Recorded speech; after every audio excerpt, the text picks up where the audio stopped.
নমস্কাৰ মই আছো আপোনালোকৰ সৈতে হৰিদ্ৰ হাজৰিকাৰ এই মুহূৰ্তৰ অন্য এটা বিগ ব্ৰেকিং নিউজ লৈ আহিছো আগন্তুক 24 ঘণ্টাত পুনৰ বানত বুৰিব গুৱাহাটী মহানগৰী আৰু মহানগৰীৰ লগতে ৰাজ্যৰ বিভিন্ন প্ৰান্ত সম্পূৰ্ণৰূপে অসম ডুব যোৱাৰ ইতিমধ্যে শংকা ব্যক্ত কৰা হৈছে গুৱাহাটীকে ধৰি ৰাজ্যৰ ভিন্ন প্ৰান্তত প্ৰবল বৰষুণৰ পূৰ্ণ সম্ভাৱনা আছে ইতিমধ্যে বৰঝাৰ স্থিত আঞ্চলিক বতৰ বিজ্ঞান কেন্দ্ৰই এই হকিয়নি দিছে আমি বিশদভাৱে আপোনালোকক এই খবৰ জনাই যাবলৈ চেষ্টা কৰিম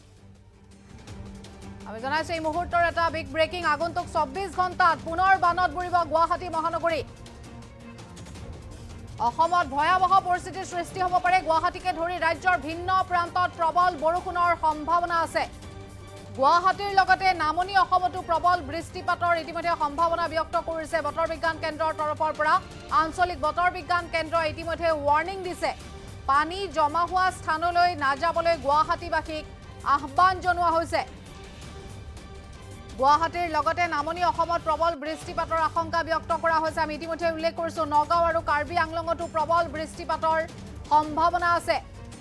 ধাৰাসাৰ বৰষুণৰ আশংকা ব্যক্ত কৰিছে বতৰ বিজ্ঞান কেন্দ্ৰৰ তৰফৰ পৰা আঞ্চলিক বতৰ বিজ্ঞান কেন্দ্ৰই এই সতৰ্কতাবাণী ইতিমধ্যে জাৰি কৰিছে ধাৰাসাৰ বৰষুণৰ লগতে প্ৰবল বৃষ্টিপাতৰ লগতে গাজনিৰো সম্ভাৱনা মেঘালয়তো একেই পৰিৱেশে হয়তো বিৰাজ কৰিব পাৰে আগন্তুক 24 ঘণ্টাত পুনৰ গুৱাহাটী মহানগৰীত ভয়াবহ পৰিস্থিতিৰ সৃষ্টি হোৱাৰ ইতিমধ্যে কথা উল্লেখ কৰিছে বতৰ বিজ্ঞান কেন্দ্ৰৰ তৰফৰ পৰা কেৱল গুৱাহাটী মহানগৰীয়ে নহয় অসমৰ বিভিন্ন প্ৰান্তত একেই পৰিৱেশৰ হয়তো সূচনা হ'ব পাৰে বৰঝাৰ স্থিত আঞ্চলিক বতৰ বিজ্ঞান কেন্দ্ৰৰ তৰফৰ পৰা এই খবৰ ইতিমধ্যে প্ৰকাশ কৰা হৈছে পানী জমা হোৱা স্থানলৈ গুৱাহাটীবাসীক বিশেষকৈ নাযাবলৈ আহ্বান জনোৱা হৈছে গুৱাহাটীৰ লগতে নামনি অসমতো প্ৰবল বৃষ্টিপাতৰ আশংকা ব্যক্ত কৰা হৈছে নগাঁও কাৰ্বি আংলঙতো প্ৰবল বৃষ্টিপাত হ'ব বতৰ বিজ্ঞান কেন্দ্ৰৰ তৰফৰ পৰা যিখন জাননী ইতিমধ্যে উল্লেখ কৰা হৈছে এই ৰিপৰ্ট আমি আপোনালোকক দেখুৱাই আছো ৰাজ্যৰ ভিন্ন প্ৰান্তত প্ৰবল বৰষুণৰ পূৰ্ণ সম্ভাৱনা আছে আৰু বিশেষকৈ বৰঝাৰ স্থিত আঞ্চলিক বতৰ বিজ্ঞান কেন্দ্ৰই বিশেষকৈ যি হকিয়নি দিছে তাত উল্লেখ কৰা ধৰণে অসমৰ লগতে মেঘালয়তো সেই একেই পৰিৱেশৰ হয়তো সৃষ্টি হ'ব পাৰে আমি ইতিমধ্যে উল্লেখ কৰিছো অসমৰ বিভিন্ন প্ৰান্ত ডুব যোৱাৰ আশংকা ব্যক্ত কৰিছে বতৰ বিজ্ঞান কেন্দ্ৰই গুৱাহাটীৰ লগতে নামনি অসমতো প্ৰবল বৃষ্টিপাতৰ সম্ভাৱনা নগাঁও আৰু কাৰ্বি আংলঙত প্ৰবল বৃষ্টিপাত আৰু লগতে ঢেৰেকনিৰ সম্ভাৱনা ইতিমধ্যে ব্যক্ত কৰিছে ধাৰাসাৰ বৰষুণৰ আশংকা চুবুৰীয়া ৰাজ্য মেঘালয়তো যিকোনো মুহূৰ্ততে বতৰে কালৰূপ ধাৰণ কৰিব পাৰে আগন্তুক 24 ঘণ্টা সময়সীমা ইতিমধ্যে বান্ধি দিয়া হৈছে সমগ্ৰ গুৱাহাটী মহানগৰীকে ধৰি হয়তো অসম ডুব যাব পাৰে বুৰিব পাৰে গুৱাহাটীকে ধৰি ৰাজ্যৰ ভিন্ন প্ৰান্ততে প্ৰবল বৃষ্টিপাতৰ সম্ভাৱনা আঞ্চলিক বতৰ বিজ্ঞান কেন্দ্ৰই পুনৰ সতৰ্কতাবাণী ইতিমধ্যে জাৰি কৰিছে আগন্তুক 24 ঘণ্টাত পুনৰ বানত বুৰিব গুৱাহাটী মহানগৰীকে ধৰি অসমৰ বিভিন্ন প্ৰান্ত সম্পূৰ্ণৰূপে অসম হয়তো বুৰ যাব পাৰে যেহেতু অসমৰ বিভিন্ন জিলাত ইতিমধ্যে বতৰ বিজ্ঞান কেন্দ্ৰই প্ৰকাশ কৰা ধৰণে বৰষুণৰ প্ৰবল সম্ভাৱনা আছে ধাৰাসাৰ বৰষুণৰ আশংকা ব্যক্ত কৰা হৈছে চুবুৰীয়া ৰাজ্য মেঘালয়তো আগন্তুক 24 ঘণ্টা অধিক জটিল হ'ব অসমবাসীৰ বাবে গুৱাহাটী মহানগৰীকে ধৰি অসমৰ বিভিন্ন প্ৰান্তত প্ৰবল বৃষ্টিপাত আৰু ঢেৰেকনিৰ পূৰ্ণ সম্ভাৱনা ব্যক্ত কৰা হৈছে আমি ইতিমধ্যে উল্লেখ কৰিছো বৰঝাৰ স্থিত আঞ্চলিক বতৰ বিজ্ঞান কেন্দ্ৰই এই ইতিমধ্যে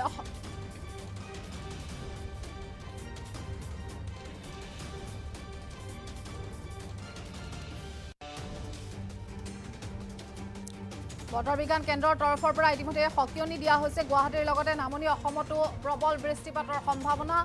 নগাঁও আৰু কাৰ্বি আংলঙতো প্ৰবল বৃষ্টিপাতৰ সম্ভাৱনা ব্যক্ত কৰিছে আঞ্চলিক বতৰ বিজ্ঞান কেন্দ্ৰই আগন্তুক 24 ঘণ্টাত বতৰে কালৰূপ ধাৰণ কৰাৰ পূৰ্ণ সম্ভাৱনা আছে আমি ইতিমধ্যে উল্লেখ কৰিছো আৰু যিখন জাননী ইতিমধ্যে বতৰ বিজ্ঞান কেন্দ্ৰৰ তৰফৰ পৰা প্ৰকাশ কৰা হৈছে আমি ইতিমধ্যে দেখুৱাইছো এইখন সেই মেপখন আৰু আপোনালোকে ইতিমধ্যে দেখিছে ক'ত ক'ত আচলতে সম্ভাৱনা আছে তাত ইতিমধ্যে সেউজীয়া ৰং এনেধৰণে দিয়া হৈছে আপোনালোকে নিশ্চয় মন কৰিব পাৰিছে মেপখনলৈ চাই বৰঝাৰ স্থিত আঞ্চলিক বতৰ বিজ্ঞান কেন্দ্ৰৰ তৰফৰ পৰা জাৰি কৰা যিখন জাননী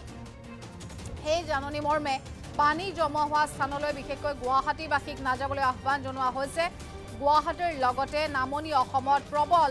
বৃষ্টিপাতৰো সম্ভাৱনা ইতিমধ্যে ব্যক্ত কৰিছে বতৰ বিজ্ঞান কেন্দ্ৰৰ তৰফৰ পৰা। আমি ইতিমধ্যে উল্লেখ কৰিছোঁ 24 ঘণ্টাত পুনৰ গুৱাহাটী মহানগৰী বুৰিব পাৰে বানত, আৰু কেৱল গুৱাহাটী মহানগৰীয়ে নহয়, মহানগৰীৰ সমান্তৰালভাৱে অসমৰ বিভিন্ন জিলাত বতৰে কালৰূপ ধাৰণ কৰিব। মন্তব্য আছে, মন্তব্য আগবঢ়াইছোঁ। आज 3 सितंबर 2024 है, तो सबसे पहले हम बात कर लेते हैं हमारे नॉर्थ ईस्टर्न रीजन में वेदर फोरकास्ट के बारे में। तो डे 1 की बात करें तो डे 1 यानी कि आज सुबह 8:30 बजे से लेकर के अगले रोज जो सुबह 8:30 बजे तक का समय होता है वो होता है डे 1। इसी तरह से डे 2, डे 3, डे 4 इस तरह से हम चर्चा करेंगे। तो डे 1 की बात करें तो डे 1 में हम लोग एक्सपेक्ट कर रहे हैं कि असम, मेघालय, मिजोरम और त्रिपुरा के अधिकांश स्थानों में मध्यम स्तर की बारिश होने की संभावना है। वहीं एक्सपेक्ट कर रहे हैं कि अरुणाचल प्रदेश और नागालैंड और मणिपुर में अनेक स्थानों में मध्यम स्तर की बारिश होने की संभावना है। डे 2 की बात करें तो डे 2 में हम लोग एक्सपेक्ट कर रहे हैं कि मध्यम स्तर की बारिश होने की संभावना है असम, मेघालय, त्रिपुरा के अधिकांश स्थानों में। साथ ही साथ मध्यम स्तर की बारिश हम लोग एक्सपेक्ट कर रहे हैं अरुणाचल प्रदेश, नागालैंड, मणिपुर, मिजोरम के अनेक स्थानों में। इसी तरह से अगर डे 3 की बात करें तो डे 3 में हम लोग एक्सपेक्ट कर रहे हैं कि मध्यम स्तर की बारिश होने की संभावना है अरुणाचल प्रदेश, असम, मेघालय, मणिपुर, मिजोरम और त्रिपुरा के अधिकांश स्थानों में, और हल्की से मध्यम स्तर की बारिश हम लोग एक्सपेक्ट कर रहे हैं नागालैंड के कुछ स्थानों में। इसी तरह से डे 4 की अगर बात करें तो डे 4 में हम लोग एक्सपेक्ट कर रहे हैं असम, मणिपुर, त्रिपुरा, मेघालय और मिजोरम के अनेक स्थानों में मध्यम स्तर की बारिश एक्सपेक्ट कर रहे हैं। साथ ही साथ ये भी एक्सपेक्ट किया जा रहा है कि अरुणाचल प्रदेश और नागालैंड में कुछ स्थानों में हल्की से मध्यम स्तर की बारिश होने की संभावना है। इसी तरह से डे 5 की अगर बात करें तो डे 5 में एक्सपेक्ट कर रहे हैं मध्यम स्तर की बारिश, जो कि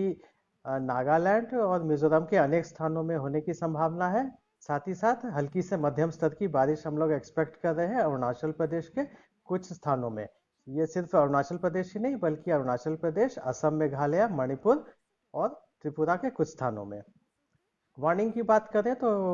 डे 1 में हम लोग एक्सपेक्ट कर रहे हैं थंडरस्टॉर्म और लाइटनिंग हम लोग एक्सपेक्ट कर रहे हैं अरुणाचल प्रदेश, मेघालय, नागालैंड, मणिपुर, मिजोरम और त्रिपुरा के 1 या 2 स्थानों में। इसी तरह से हेवी रेन हम लोग एक्सपेक्ट कर रहे हैं अरुणाचल प्रदेश, असम, मेघालय, मिजोरम, नागालैंड और त्रिपुरा के 1 या 2 स्थानों में। इसी तरह से वेदर वार्निंग डे 2 में हम लोग एक्सपेक्ट कर रहे हैं थंडरस्टॉर्म और लाइटनिंग एक्सपेक्ट कर रहे हैं 1 या 2 स्थानों में अरुणाचल प्रदेश, असम, मेघालय, मणिपुर, मिजोरम और त्रिपुरा में। और साथ ही साथ ये भी एक्सपेक्ट कर रहे हैं कि अरुणाचल प्रदेश, असम, मेघालय और मणिपुर और मिजोरम और त्रिपुरा के 1 या 2 स्थानों में हेवी रेनफॉल होने की संभावना है। अगर डे 3 की बात करें तो डे 3 में एक्सपेक्ट कर रहे हैं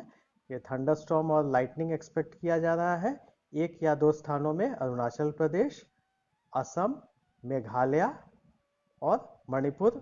मिजोरम और त्रिपुरा में। और साथ ही साथ ये भी एक्सपेक्ट किया जा रहा है कि अरुणाचल प्रदेश, असम, मेघालय, मणिपुर और मिजोरम के 1 या 2 स्थानों में हेवी रेनफॉल होने की संभावना है। डे 4 की चर्चा करें तो डे 4 में हम लोग एक्सपेक्ट कर रहे हैं कि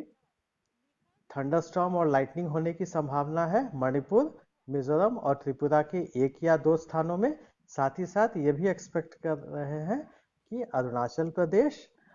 मेघालय और असम के 1 या 2 स्थानों में हेवी रेनफॉल होने की संभावना है। और डे 5 की बात करें तो डे 5 में हम लोग एक्सपेक्ट कर रहे हैं थंडरस्टॉर्म और लाइटनिंग मणिपुर, मिजोरम और त्रिपुरा के 1 या 2 स्थानों में। और साथ ही साथ ये भी एक्सपेक्ट कर रहे हैं रिगार्डिंग हेवी रेनफॉल एक्सपेक्ट कर रहे हैं असम, मेघालय, नागालैंड, मणिपुर और मिजोरम के 1 या 2 स्थानों में।